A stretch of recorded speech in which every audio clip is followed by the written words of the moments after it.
الحمدللہ الرحمن الرحیم ایاک نعبد و ایاک نستعین صراط الذین انعمت علیہم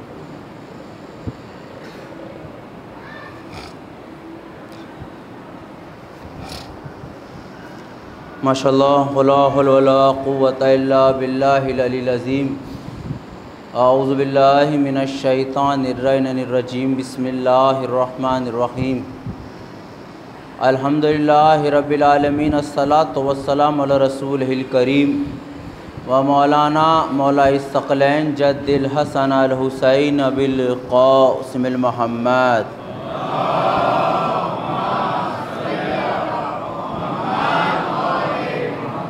وآلِ طیبین الطاہرین وغر المیامین اما بعد فقط قال اللہ تعالی تبارک فی کتابہ المجید و بیانہ العظیم و فرقانہ الحمید بسم اللہ الرحمن الرحیم لقد کان لکم فی رسول اللہ اسوۃ حسنہ صلوات علی محمد و آل محمد۔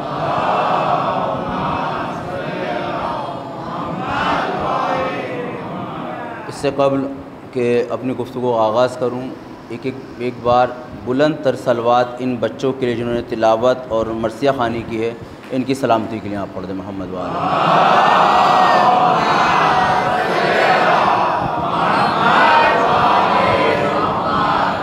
قابل آج کی بہتر صلوات پڑھ دیں محمد و آل محمد۔ ایک مل جل کے صلوات پڑھ دیجئے محمد و آل محمد۔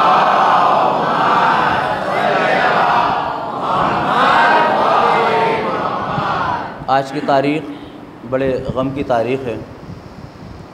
آج پیغمبر اسلام اور حضرت امام حسن کی شہادت کا روز ہے۔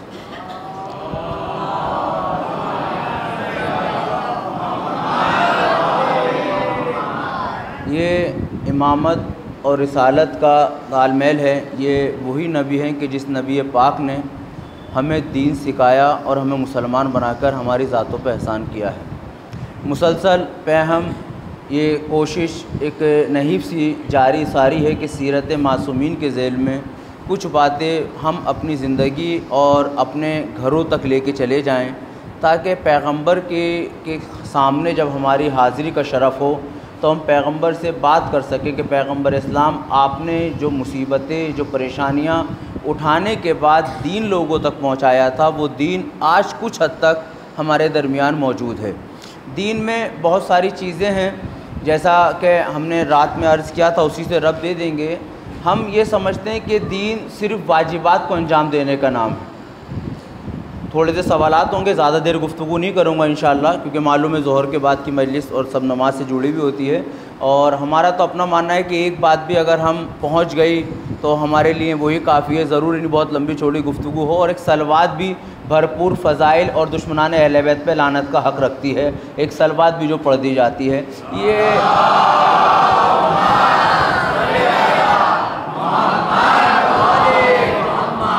لیکن یہ الگ بات ہے کہ اہل بیت علیہ السلام سے جو روایتیں صلوات کی فضیلت میں وارد ہوئیں وہ ہمیں پتہ تو ہیں، ایسا نہیں کہ ہم بے خبر ہیں، مگر وہ چیزیں کیونکہ معاشرے میں رائج نہیں ہوتی بہت سے مقامات پر، تو وہاں ہم ادا نہیں کر پاتے۔ جیسے کہ مجھے پہلی میں نماز نہیں پڑھا پاتا ہوں کیونکہ اس کی بہت بڑی ذمہ داری ہے، میں اپنے آپ کو اس لائق نہیں سمجھتا، لیکن مولانا نہیں دے معاف کیجیے گا میں کھڑا ہوا۔ جیسے اذان اور اقامت میں پیغمبر اور مولا کا نام آنا، اس وقت ہمارے یہاں صلوات بلند نہیں ہو پاتی، معاف کیجیے گا، اور معافی میں اس لیے نہیں مانگ رہا کہ مجھے آپ سے خوف ہے یا کچھ ہے، یہ میں بات اس لیے عرض کر رہا ہوں کہ یہ ایک بہترین عمل ہے۔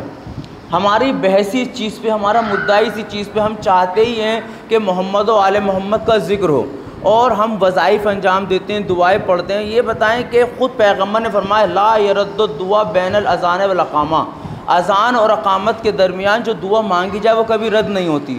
اتنی عظمت اور اتنی فضیلت اس اذان و اقامت کی جب ہمارے درمیان موجود ہے، تو اسی اذان اور اقامت میں جب پیغمبر یا مولائے کائنات کا نام لیا جاتا ہے تو صلوات تو بھیجتی ہے، یا تو اذان دینے والا بھیجتا ہے یا پیچھے بیٹھنے والا بھیجتا ہے۔ آخر ہم لوگ اس وقت کس چیز میں مصروف ہوتے ہیں؟ آپ تک بات پہنچ رہی ہے کیا؟ صلوات پڑھنا اور بلند آواز سے صلوات پڑھنے کے لیے روایت نہیں ہے۔ آپ ذرا اس لمحے کو اپنے گھروں پہ جا کے ایک لمحے کے لیے سوچئے گا، یہ بہترین عمل ہے۔ اس سے اچھا کوئی عمل کوئی چیز ہے نہیں. یہ وہ ذکر ہے کہ جب ہم اسے ممبر پہ بیان کرتے ہیں آپ لوگ بہت داد دیتے ہیں, اللہ آپ کو دعاؤں کو قبول فرمائے, آپ لوگ ہماری بڑی حوصلہ افزائی کرتے ہیں جب ہم کہتے ہیں کہ واحد عمل ایک ایسا ہے جس میں اللہ اور ملائکہ بھی شامل ہیں. واحد عمل ایک ایسا ہے اللہ و ملائکہ شامل ہے. جب ہمارا یقین اور یہ بات حقیقت ہے کہ یہ عمل وہ ہے کہ جس میں اللہ اور رسول بھی شامل ہے, ملائکہ بھی شامل ہے, تو اس عمل کو ہر اس مقام پر کرے جہاں محمد و آل محمد کا ذکر و نام آتا چلا جائے. ایک صلوات پڑھ دیجیے مل کے محمد و آل محمد.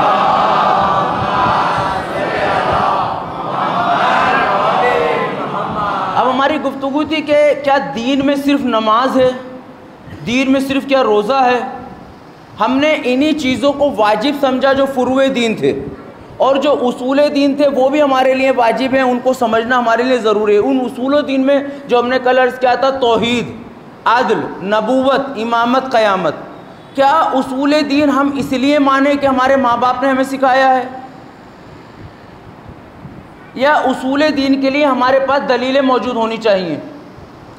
دیکھیں تاریخ گواہ کہ جو لوگ اہل بیت کی بارگاہ تک مال غنیمت کے خاطر آئے یا ظاہری معجزات دیکھنے کے لیے آئے وہ درہم و دینار میں بک گئے, مگر جو اہل بیت کی بارگاہ میں معرفت کے ساتھ آئے, میثم تمار سولی پہ لٹک گئے, علی کی محبت نہیں چھوڑی, ابو ذر غفاری شہر بدر ہو گئے, محبت نہیں چھوڑی, لیکن وہی لوگ جو مال غنیمت کے لالچ میں آئے, معاویہ نے خریدا, امام حسن کا ساتھ چھوڑ دیا.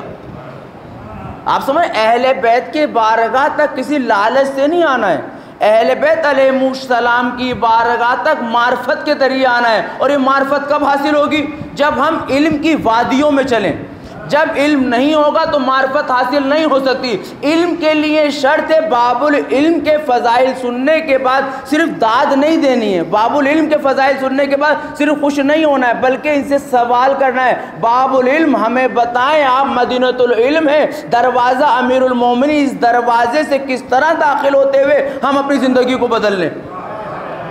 آپ غور فرمائیے کہ ہم کس طرح اپنی زندگیوں کو بدل لیں. اب پیغمبر کی حدیث اور پیغمبر کی زندگی سے میں آپ سے سوال کرنا چاہتا ہوں کہ دین کیا ہے؟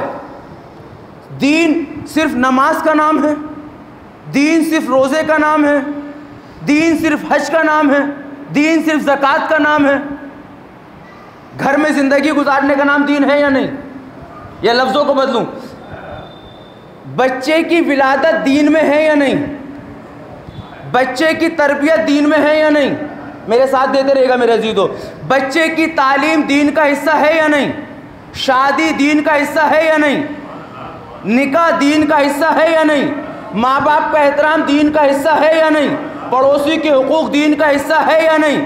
دسترخوان پہ کھانا کھانا, رزق حلال کمانا دین کا حصہ ہے یا نہیں؟ لیکن میرا ساتھ دیتے رہے گا میرے عزیزو.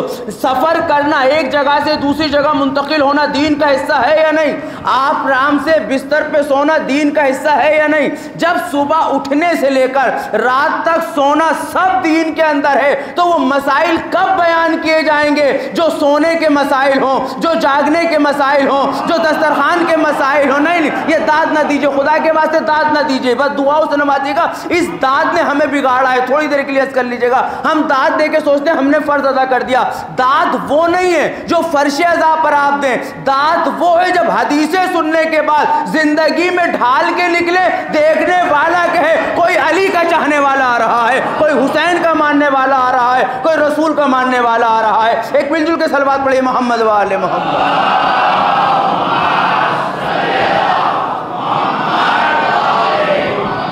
ہمارے ذہنوں میں غلط خوابی پیدا کر دی گئی. میں رات کی مجلس سے ربط پیدا کر رہا ہوں کہ دین الگ ہے دنیا الگ ہے. کیسے ممکن ہے؟ اگر دین الگ ہوتا دنیا الگ ہوتی تو شریعت زکوٰۃ کا حکم نہ دیتی. نہیں میرے سے, اگر دین الگ ہوتا دنیا الگ ہوتی تو خمس کا حکم نہ ہوتا, دین الگ ہوتا دنیا الگ ہوتی تو صدقے کی باتیں نہ ہوتی, دین الگ ہوتا دنیا الگ ہوتی تو پڑوسی کے حقوق نہ ہوتے. پڑھ کے دیکھیے رسالۃ الحقوق. اگر دین الگ ہوتا دنیا الگ ہوتی تو کاروباری مسائل نہ ہوتے, اگر دین الگ ہوتا دنیا الگ ہوتی تو کھانے کے آداب بیان نہ کیے جاتے. یہ سارے آداب بیان کرنا اس بات کی دلیل ہے دین ہی دنیا ہے, دنیا ہی دین ہے. بس سمجھنے کا فرق ہے, دین دنیا بنانے کے لیے ہے, دنیا آخرت سنوارنے کے لیے ہے. نہیں میرے ایک صلوات پڑھے مل کے محمد و آل محمد.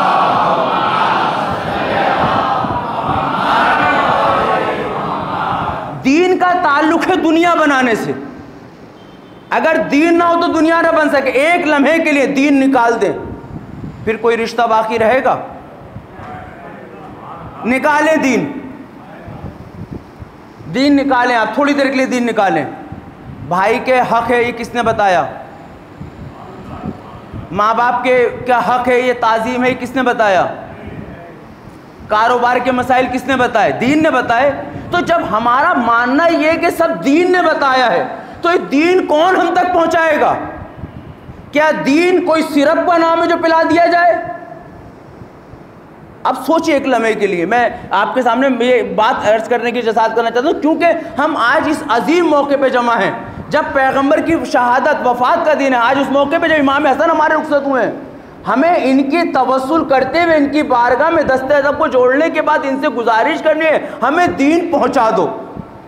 ہم تک دین آنے کے ذرائع تو ہیں لیکن ہم نے ساری ذمہ داری علماء کے کاندھوں پہ ڈالی ہے. ہمارے کاندھوں پہ ذمہ داری کیوں نہیں ہے؟ دین سیکھنا آپ پر واجب نہیں ہے؟ اور ایسا نہیں ہے وہ زمانہ گئے جب بے خبر تھے، آج سب پتہ ہے.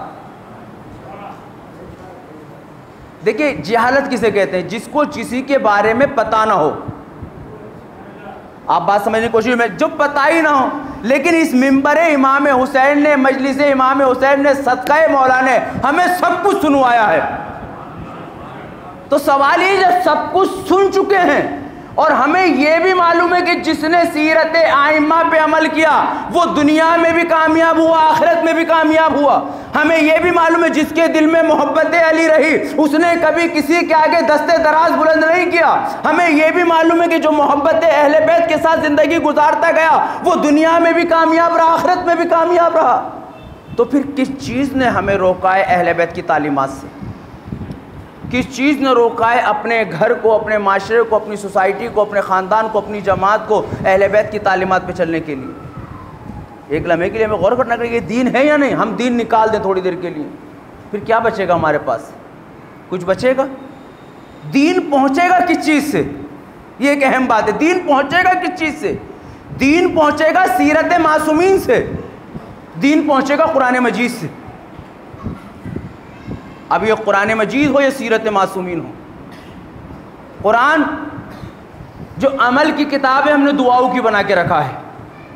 سیرت معصومین جو ہم میں جوش و ولولہ پیدا کرتی ہیں اس کو ہم نے زبانوں تک رکھا ہے.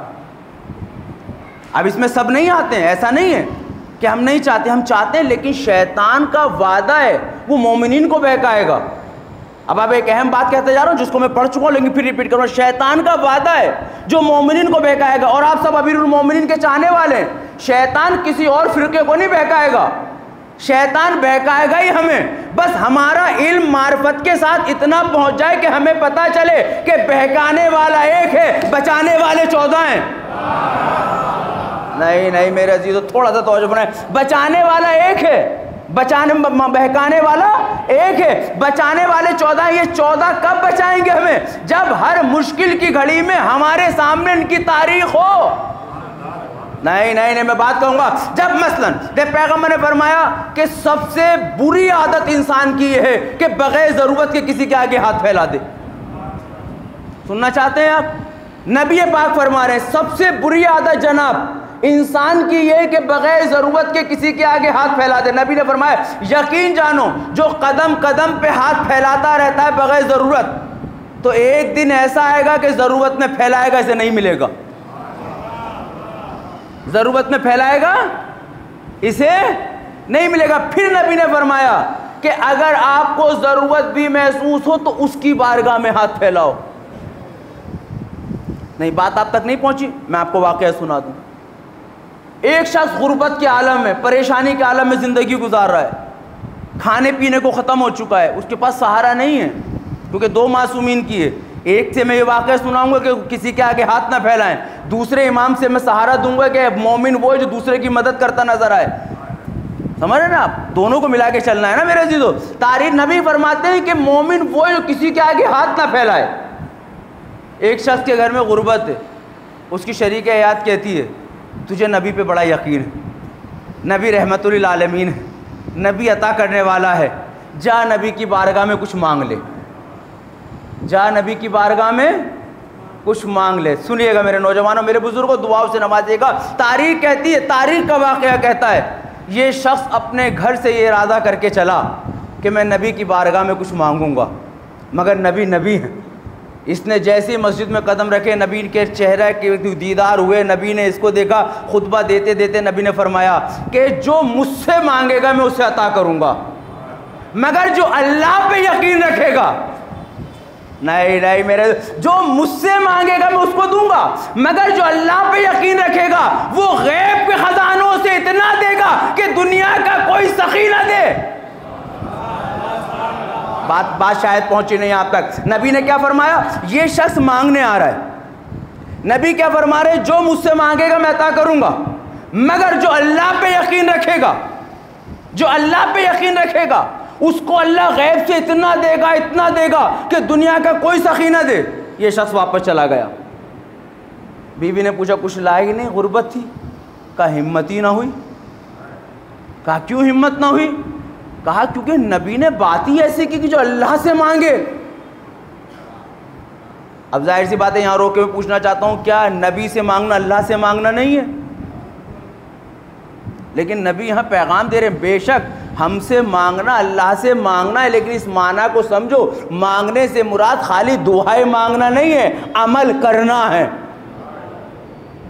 عمل کرنا ہے. ہم دعاؤں کے سہارے خالی نہیں بیٹھ سکتے کہ مجھے یہ دے دے، میرا یہ قرض دور ہو جائے، میری یہ چیز ہو جائے. عملی میدان میں آؤ. اہل بیت کو وسیلہ قرار دو کہ اس میں برکت دے، اہل بیت کو وسیلہ قرار دو کہ ہمت دے، مگر محنت کرو گے تو وہ عطا کرے گا. جب مولا سے پوچھا گیا مولا جب قسمت میں لکھا ہے تو مانگے کیوں؟ تو مولا نے کہا ہو سکتا ہے قسمت میں یہی ہو کہ مانگو گے تو ملے گا. نہیں، اگر بات آپ تک نہیں پہنچ پائے تو پھر میں واقعے کو کنٹینیوس کرتے ہوئے اس بات کو کہوں، ہو سکتا ہے قسمت میں یہی لکھا ہو. پھر دوسرے دن پھر وہ گیا نبی کی خدمت میں، نبی نے پھر وہی فرما رہے ہیں جو مجھ سے مانگے گا میں عطا کروں گا، مگر جو اللہ کی ذات پہ یقین رکھے گا اللہ اسے غیب سے عطا کرے گا. پھر آ گیا، کچھ عرصے بعد پھر گیا، 3 بار گیا یہ شخص. کتنی بار گیا؟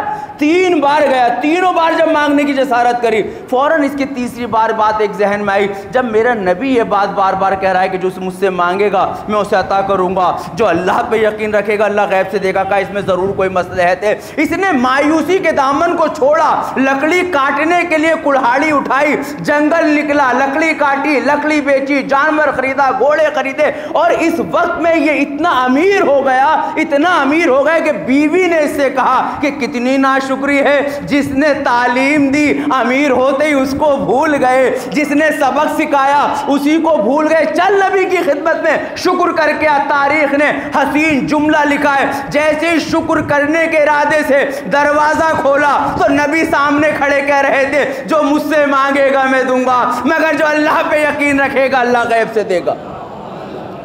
اب ایک لمحے کے لیے اس کو ذرا رکنے کے بعد سوچیں، کیا یہ پیغام ہماری زندگیوں میں نافذ ہے؟ ہم اللہ کی عطا پہ یقین کرتے ہوئے کیا دوسروں کے آگے ہاتھ پھیلانے سے بچتے ہیں؟ اگر بات آپ تک کی خدمت میں نہ پہنچ پائے، کیونکہ خطیب کی خطابت میں طاقت نہیں ہوتی، مگر صاحب ممبر کے سلونی کے جملوں میں طاقت ہوتی ہے. مولا امیر سے پوچھا گیا کسی شخص نے، مولا دنیا کا سب سے اچھا کام بتائیں. سننے پہ آمادہ ہے؟ دنیا کا سب سے اچھا کام بتائیں. یہ ان مومنین کے لیے جو سخاوت کرتے ہیں، اللہ ان کی سخاوتوں کو سلامت رکھے، ان کو ہمت اور حوصلہ دے. کہا مولا دنیا کا سب سے اچھا کام بتائیں. وہ شخص کہتا ہے مولا سے، مولا دنیا کا سب سے اچھا کام بتائیں. مولا کہتے ہیں آپ کے ذہن میں کچھ ہے؟ کہا مولا میری نگاہ میں سب سے اچھا کام یہ ہے کہ امیر پیسہ نکال کے غریب کی مدد کر دے. یہ کسے بتا رہا ہے اچھی بات؟ مولا کو. بتانے والا کون ہے؟ معصوم ہے؟ مولا معصوم؟ مولا امام؟ یعنی میں یہاں پہ رک کے اپنے بزرگوں سے معذرت سے جوانوں سے کہنا چاہتا ہوں، مولا ایک غیر آدمی جو یہ دعویٰ کرتا ہے کہ مجھ پر اچھی بات ہے اس کی سننے کو تیار ہے، اس کی سننے کو تیار ہیں، کیونکہ امیر المومنین کو یقین ہے کہنے والا کچھ بھی کہہ لے ہم سے اچھا کسی کا نہیں ہوگا. اہل بیت علیہ السلام کا نبی پاک کا ایک کارنامہ جہاں بہت سارے کمالات ہیں، وہاں ایک کارنامہ یہ بھی ہے کہ ذہن انسانی سے غربت کو دور کرتے ہیں. انہوں نے خود مختاری سکھائی ہے اہل بیت نے. میں عرض کروں گا بھی آنے لگا منہ میں. اہل بیت علیہ السلام نے سر اٹھا کے چلنا سکھایا ہے. اس شخص نے کیا کہا کہ سب سے اچھا کام یہ ہے کہ کوئی امیر غریب کی پیسے سے مدد کرے, یعنی ذہنی اعتبار سے. بھائی اگر آپ سے میں کچھ لوں گا تو آپ کے آگے جھکوں گا نا. اب آپ حدیث سننا چاہیں گے, میں اس حدیث کو کنٹینیوس کروں گا. امام فرماتے ہیں دعا کرو پروردگار تمہیں کھلانے والوں میں شمار کرے, کھانے والوں میں نہیں. اللہ اکبر اللہ. امام فرما رہے, مولانا عمران نہیں فرما رہے, مولا امیر فرما رہے دعا کرا کرو کہ اللہ تمہارا شمار کھلانے والوں میں کرے, کھانے والوں میں نہ کرے. کہا مولا کیوں؟ کہا کھلانے والا حاکم ہوتا ہے, کھانے والا محکوم ہوتا ہے. جب تم کھلانے کے عادی ہو جاؤ گے تو کسی جھکو گے نہیں. کہا بتاؤ تمہاری اچھی بات کیا ہے؟ کہا مولا ہم یہ کہنا چاہتے ہیں, میری جان قربان امیر المومنین کے جملے پر, کہا ہم یہ کہنا چاہتے ہیں کہ انسان کی مدد پیسے سے کر دی جائے. مولانا نے کہا بات صحیح ہے ہونا چاہیے, لیکن ہم اس کے برخلاف کہیں گے, اس کے اپوزٹ کہیں گے, اس کے برخلاف کہیں گے, اس کے الگ کہیں گے. کہا کیا مطلب مولا؟ کہا ہماری بات تیری بات سے اچھی ہوگی. سامنے والے کی عقل کے حساب سے گفتگو کرنے کو خطابت کہتے ہیں.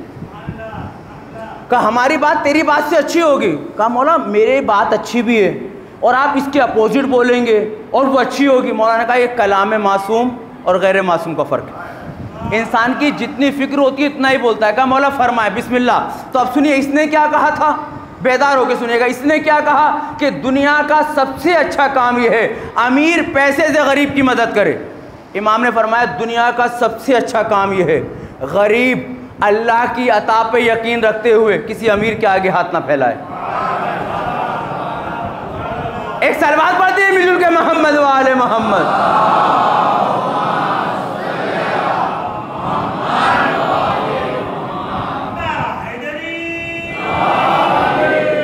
کیا فرمایا امام نے؟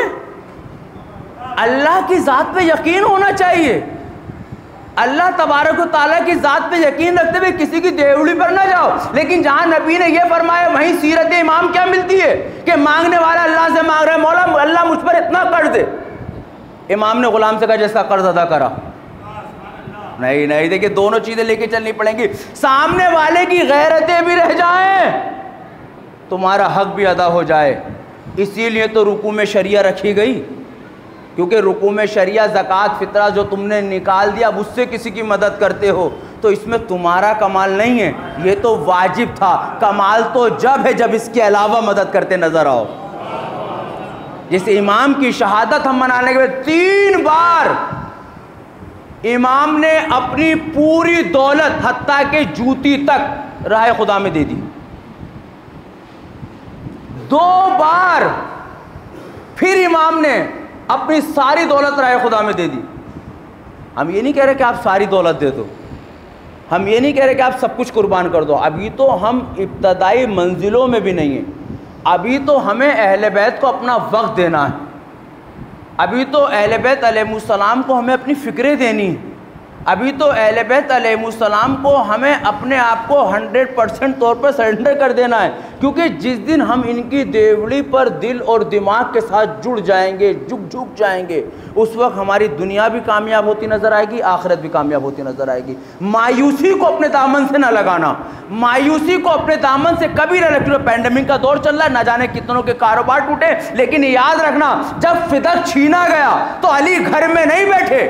جملہ سنیے گا میرے, جب فدق چھینا گیا, فدق یعنی کاروباری حصہ, فدق یعنی جس سے لوگوں کی مدد کرتے تھے, فدق یعنی ایک کاروبار. لیکن مولا کائنات کی زندگی نے کیا پیغام دیا؟ اگر فدق چھینا گیا تو مایوس ہو کے گھر میں نہیں بیٹھے, پھاوڑا اٹھا کر محنت و مزدوری کے لیے گئے اور آنے والی قوموں کو مثال دے دی. اگر کاروبار ختم ہو جائے تو مایوس ہو کے نہ بیٹھنا, پھر اٹھو میرا نام لے کر, میں تمہاری مدد کرتا نظر آؤں گا, تمہارے معاون نظر آتا چلا جاؤں گا. صلوات بھیجیے مل کے محمد و آل محمد.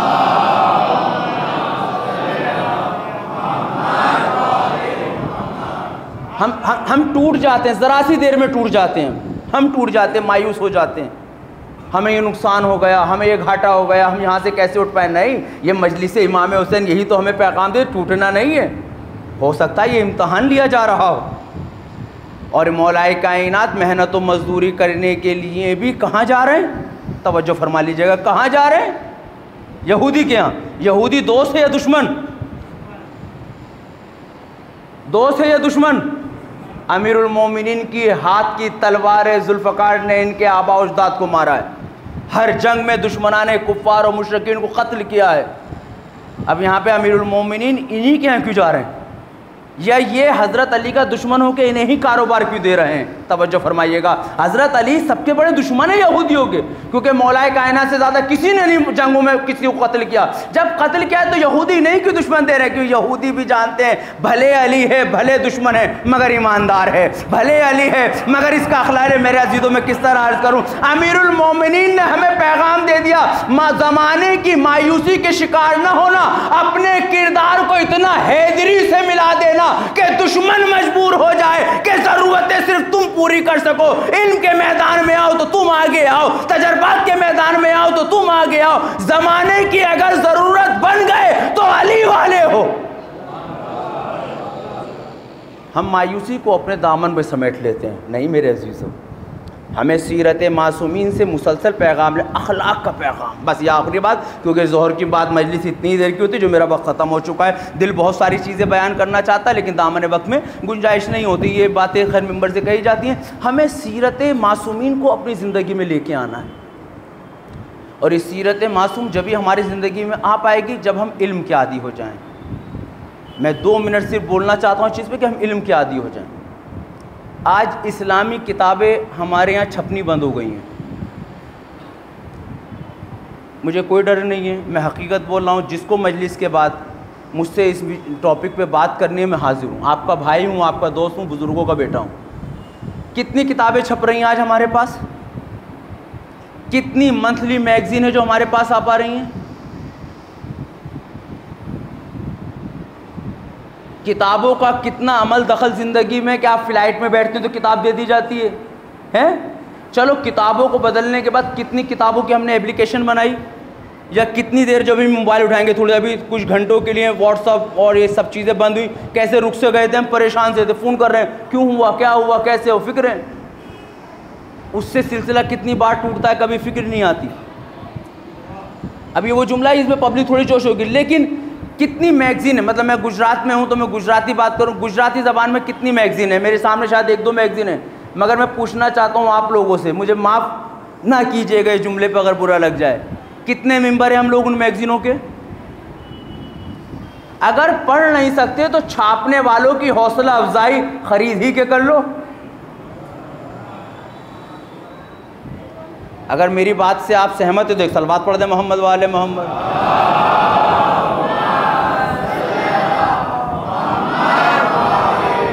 ہاں آدھے لوگ تو مان رہے ہیں نا، کیونکہ صلوات آدھوں کی آئی ہے، آدھے تو مان رہے ہیں نا. کیا ہمیں وہ دین کے لیے جو کام کر رہے ہیں لوگ ان کا سہارا نہیں بننا چاہیے؟ یا صرف کاپی پیسٹ کریں گے ہم لوگ، فارورڈ کریں گے؟ سب کاروباری لوگ ہیں، اللہ آپ کے کاروبار میں برکت دے، معصومین کے صدقے میں ہمت دے، حوصلہ دے. کتنے اسٹیشن پہ آپ نے قرآن مجید بک اسٹال پہ دیکھے ہیں؟ اب یہ نہ کہنا مولانا یہ ذمہ داری بھی آپ کی ہے. ہماری ذمہ داری اور ہماری حیثیت بالکل اس طرح ہے جیسے میدان جنگ میں کوئی رشخاں ہوتا ہے. عملی میدان میں ہم آپ کے ساتھ جب تک آپ شانہ بشانہ نہیں ہوں گے ہم قدم نہیں بڑھا سکتے، کیونکہ بغیر مالی سپورٹ کے اور طاقت کے پیغمبر بھی دین کی تبلیغ نہیں کر پائے. ختیجہ کے مال کی ضرورت پڑی، ابو طالب کی تلوار کی ضرورت پڑی. میں کس طرح عرض کروں میرے عزیز؟ ہمیں اٹھنا پڑے گا. کوئی غیب سے آگے مدد نہیں کرے گا. ہمارے پاس جو آنے تھے وہ آ چکے. تلاش کریں آپ کی گجراتی میں کتنی کتابیں چھپتی ہیں. میں نے کل بھی ایک کتاب دیکھی، اللہ چھاپنے والوں کو جنہوں نے اس کو چھپوانے میں ان کی جان و مال عزت و آبرو کی حفاظت فرمائے.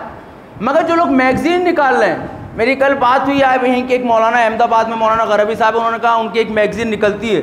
تو میں نے کہا ہمارے صورت میں کتنی آتی؟ میں نے لفظ ہمارا ہی کہا بھائی، کیونکہ اب میری نماز یہاں قصر نہیں تو ہمارے ہو گئے، کیونکہ 3 دن تک مہمان ہے آدمی. جب میری نماز پوری ہے تو میں آپ ہی میں سے ایک ہو گیا. جب آپ ہی میں سے ایک ہوں تو پھر مجھے بات کرنے کا حق ہے. تو انہوں نے کہا کہ 6-7 لوگ ممبر بنے تھے، ان کی بھی ممبرشپ نہیں آتی. نہیں میں طنز نہیں کر رہا ہوں کسی کو. اگر ہم بھی اس کے میگزین کے ممبر نہیں بن پائیں گے تو کب تک چھاپے گا آدمی وہ؟ کیا 300 روپے سال نکال کے ایک ایسی میگزین کو جو آپ کی زبان میں ہے، ہم تو بند کر چکے جو اردو میں دلی سے نکالتے تھے ناصر، کیونکہ ہم 2000 میگزین چھاپ کے بھیجتے تھے، کہیں سے ایک خط بھی نہیں آتا تھا، ہم پیسے بھی نہیں لے رہے تھے. تو مجھے ایک استاد نے میرے فرمایا کہ اگر تم فری میں دو گے تو اس کی اہمیت نہیں ہوگی. میں بہت کلیئر بات کرتے ہوئے میں اپنی بات کی طرف آتا ہوں، کیونکہ دیکھیں ان مجلسوں کو آپ سے کچھ لیا تو نہیں جا رہا ہے نا، یہ تو بانی جان ہے، یہ انجمن جان ہے.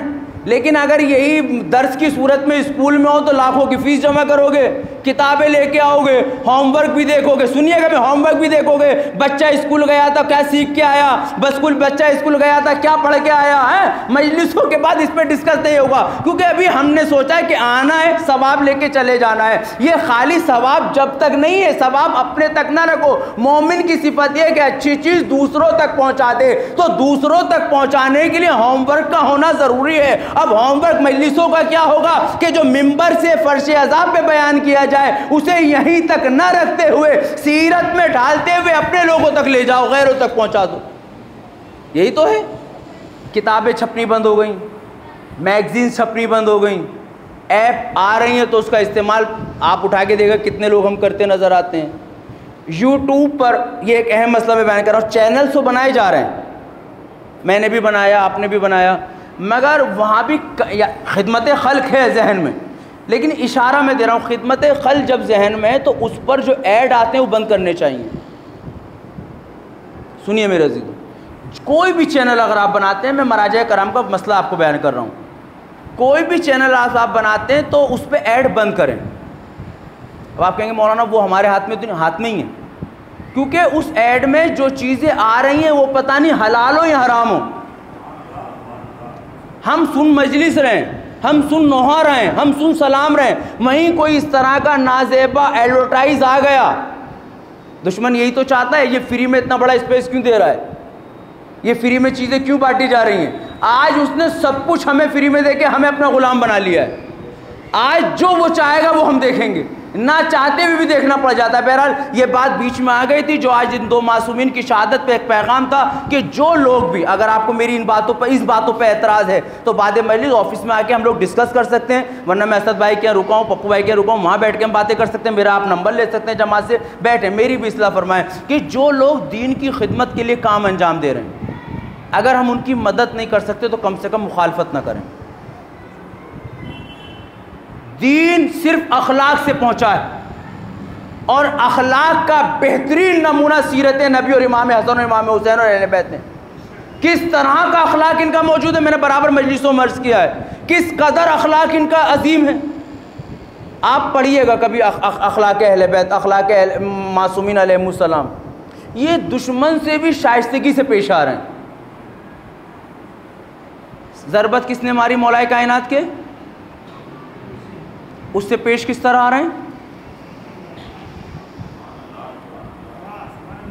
لعنت ابن ملجم پر، لعنت اپنی جگہ ہے، اس کا حق ہے، لعنت اپنے حقدار کو ڈھونڈتی ہے، لعنت اپنے حقدار تک ڈھونڈتی ہے.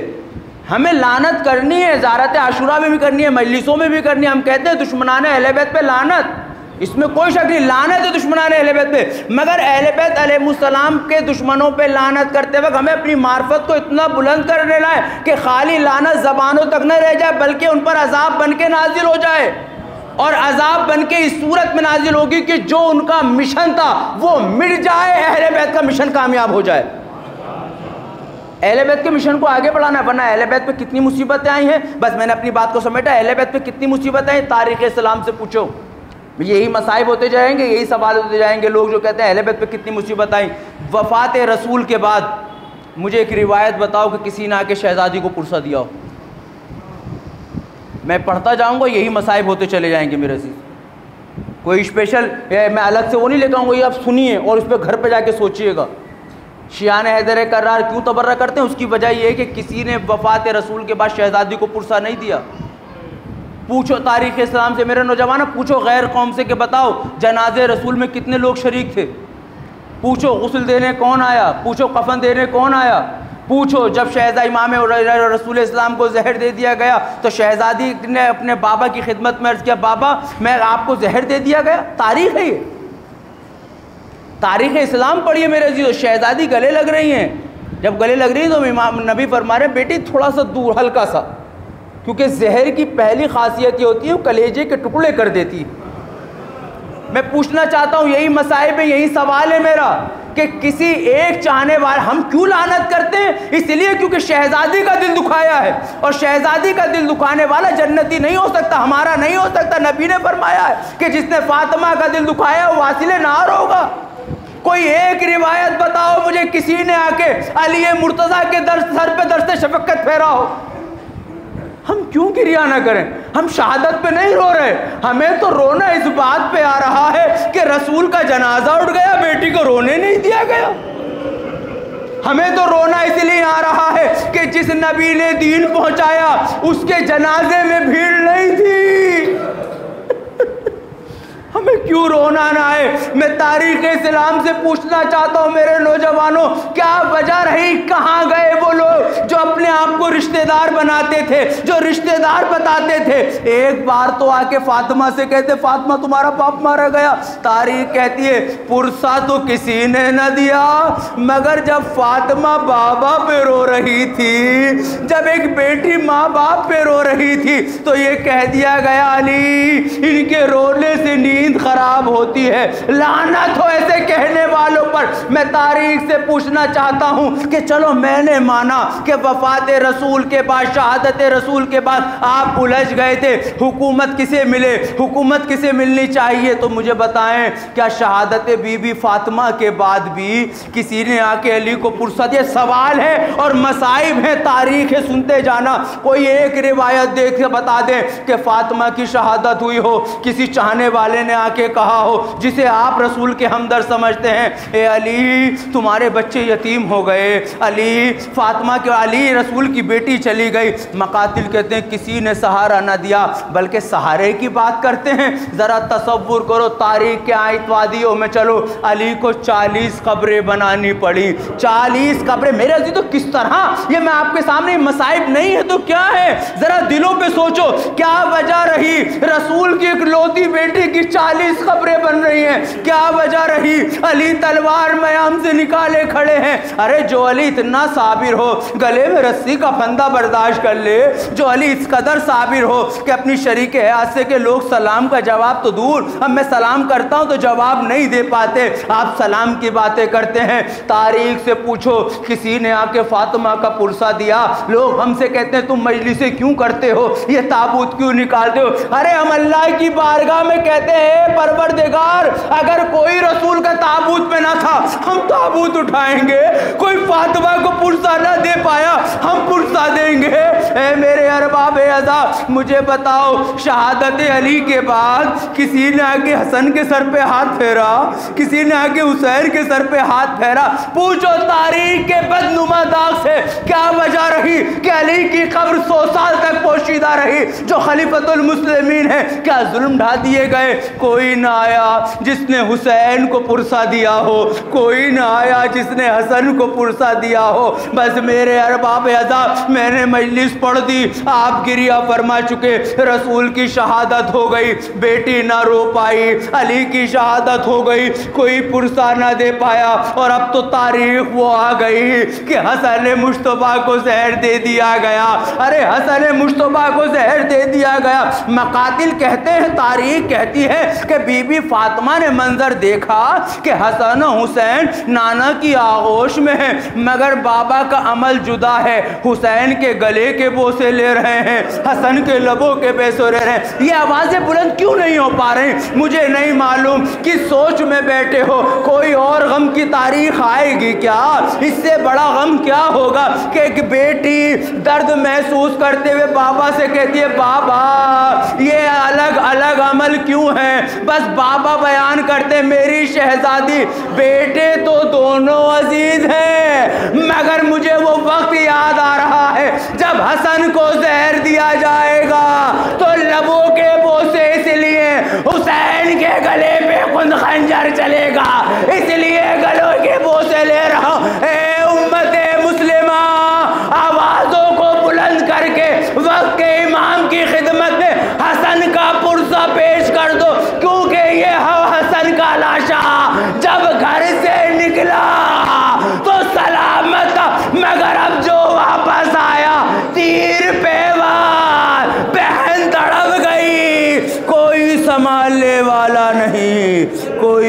ساتھ دینے والا نہیں، کوئی سمجھانے والا نہیں۔ انا للہ و انا الیہ راجعون۔ اللہم لا نبل ظالم ظلم حق محمد وآلہ وآخر اللہم لا نصابت التی جاہد الحسن شاہد ماتھم حسین۔